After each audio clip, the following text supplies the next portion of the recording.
अस्सलाम वालेकुम नाज़रीन। इस्लामाबाद हाई कोर्ट से मैं हूं मोहम्मद इब्राहिम अब्बासी। मेरे साथ मौजूद हैं senior court reporter Saqib Bashir साहब। बहुत बहुत शुक्रिया साकिब भाई आपका। आज बुशरा बीबी और इमरान खान के दो बड़े इंपॉर्टेंट केसेस थे।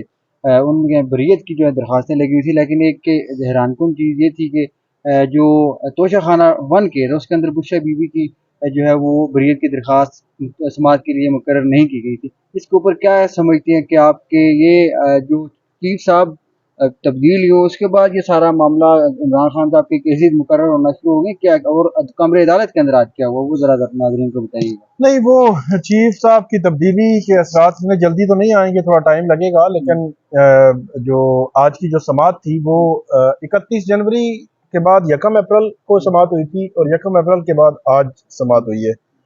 तो आज है 29 अक्टूबर। 29 अक्टूबर। तो बड़ा तवील सफर जो हुआ है, लेकिन इसके बावजूद समात आगे बढ़ नहीं सकी। ये दो केसेस थे, एक तो तोशा खाना वन का केस था, उसमें बुशरा बीबी की जो अपील थी वो फिक्स ही नहीं हुई थी। बहरहाल अब वो 14 दिन के बाद फिक्स हुई है, तो मेरे ख्याल में अगले 1.5 मंथ में हो सकता है उसका फैसला हो जाए। अब 14 नवंबर के लिए वो फिक्स की है, क्योंकि इमरान खान की फिक्स हुई थी और बुशरा बीबी की नहीं हुई थी। ये 31 जनवरी को फैसला हुआ था, जिसमें सजा दी थी जज मोहम्मद बशीर साहब ने। इसमें कोई मेरिट्स, कोई सिलसिले नहीं है, कोई फेयर ट्रायल नहीं हुआ, कोई मतलब रात की तारीकी में और 1-1 बजे जज साहब जो है वो अदालत लगाकर बैठे होते थे और उन्होंने सजाएं दे दी हैं और उनका ना सर है ना पैर है। तो इस जो फैसला है 31 जनवरी का, वो बरकरार तो नहीं रहना। वो 1 मंथ में हो, अगले 4 मंथ में उसका फैसला हो, जो भी हो, लेकिन उसने बरकरार नहीं रहना। तो 14 नवंबर को अब जो है वो समात होगी, फिर देखेंगे। तो एक उसके सौ 190 मिलियन जी, पाउंड। हाँ। 190 मिलियन पाउंड जो है वो केस अभी ट्रायल आपको पता चल रहा है अडियाला जेल में, और वो ट्रायल भी 2-2 दिन पे वहाँ पे चल रहा है। वहाँ पे तो जो प्रोसिक्यूशन है वो एक से दूसरे दिन ही टाइम देती है। दरमियान में तो ये चल रहा था, इन्हीं तरमीम चूंकि होनी थी, तो वो एक मिली भगत सा प्रोग्राम लग रहा था, तो इस वजह से 20-22 दिन पड़ गए। लेकिन उमूमी तौर पर वहाँ पे अदालतों में 2-2 दिन के लिए वो रखते हैं। तो वहाँ जहाँ पे प्रोसिक्यूशन 2-2 दिन के लिए समातें होती हैं, यहाँ वो कह रहे हैं जो रिकॉर्ड आया है, जिस रिकॉर्ड पे उन्होंने खुद आर्गू किया है, खुद उन्होंने ऑर्डर लिया है, खुद अपनी फेवर में ऑर्डर लिया है, कोई नई चीज ही नहीं है। वो कह रहे हैं जी हमने तैयारी करनी है, 14 दिन दे दें।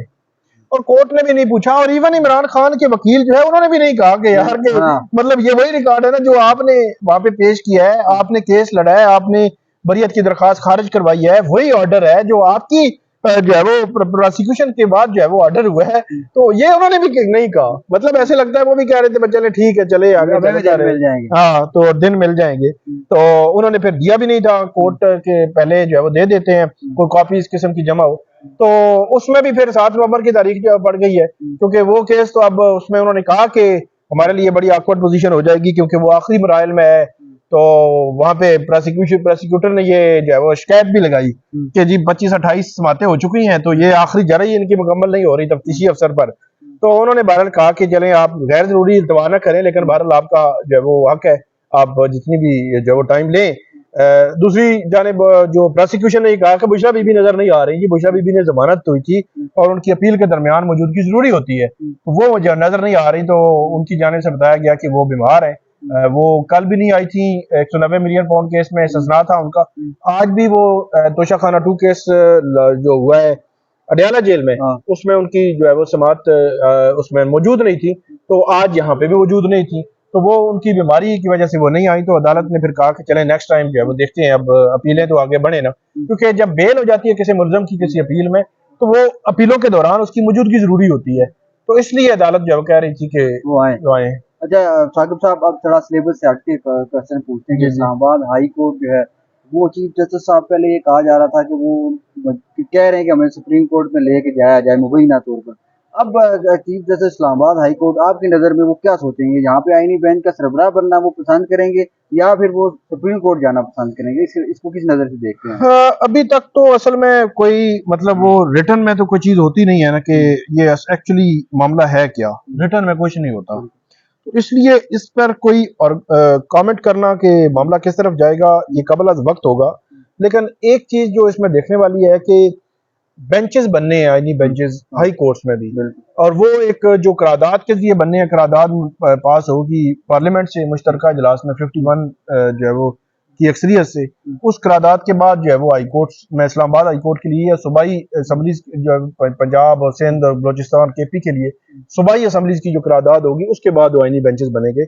तो अब इसमें मेरा ये ख्याल है कि अगर उनको सुप्रीम कोर्ट लेकर जाएंगे तो वो सुप्रीम कोर्ट मेरे ख्याल में जाएंगे बजाय इसके कि अब वो उसमें ऑप्शन इस तरह भी नहीं होता कि आप कहें कि नहीं मैं नहीं जाना चाहता। हाँ ये भी है। अल्टीमेटली अगर सुप्रीम कोर्ट को उनको लेकर जाया जाता है तो वो सुप्रीम कोर्ट जाएंगे, जिस तरह इससे पहले जस्टिस अतर मिर्जा भी चले गए थे। और अगर इनको लेके जाया और जो जुडिशल कमीशन है उसकी मंजूरी दे दी, ये मोस्ट सीनियर भी हैं, तो ऐसी लग रही है कि बज़ाहिर के शायद जो है वो इनको सुप्रीम कोर्ट ले जाया जाएगा और वहाँ पे फिर उस उनके जाने के बाद फिर यहाँ पे कमान अब वहाँ मतलब फिर तो आपको पता है फिर तीन में से उन्हें जस्टिस कियानी है, जस्टिस मोहसिन अख्तर कियानी है, जस्टिस मियां गुल हसन औरंगजेब है और जस्टिस जहांगीरी हैं।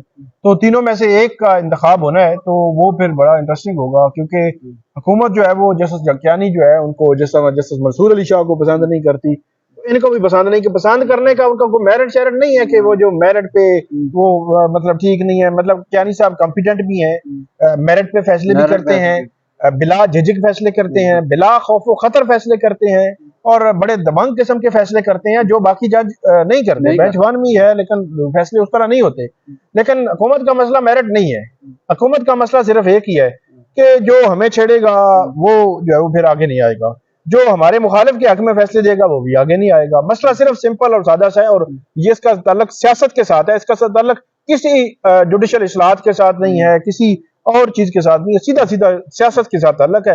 वो कहते हैं हमारी सियासत को कोई ना छेड़े तो बाकी जो है वो करते रहे। तो इसलिए मेरे ख्याल में इंटरेस्टिंग होगा वो टॉप 3 में से जब वो किसी को भी जहांगीरी साहब की तरफ से मेरा ख्याल नहीं जहांगीरी साहब भी नहीं हो सकेंगे, मुझे नहीं लगता। तो नहीं अभी कुछ कहना कबल अज वक्त है कि कियानी साहब भी हो सकते हैं, जहांगीरी साहब भी, मियां गुल साहब भी, लेकिन ये है कि इंटरेस्टिंग होगा वो सिचुएशन जो है। ये होगी यहाँ पे सुप्रीम कोर्ट के जजेस का भी कहीं ना कहीं हाथ होगा कि वो भी अपनी राय तो देने के काबिल होंगे, क्योंकि जो जुडिशल कमीशन के अंदर जो सीनियर जजेस चीफ जस्टिस जो है वो शामिल होंगे। बहुत बहुत शुक्रिया साकिब बशीर साहब आपका। साकिब बशीर साहब हमारे साथ मौजूद थे जिन्होंने तज्जिया किया इस्लामाबाद हाई कोर्ट के अंदर जो आइंदा चीफ जस्टिस आने वाले हैं उस हवाले से अपनी कीमती राय दी, और साथ में इमरान खान और बुशरा बीबी की जो अपीलें लगी हुई हैं इस्लामाबाद हाई कोर्ट के अंदर उनके अंदर क्या डेवलपमेंट हुई उस मतलब भी साकिब बशीर साहब ने हमें आगाह किया। अगले व्लॉग तक हमें इजाज़त दीजिए। अल्लाह हाफ़िज़।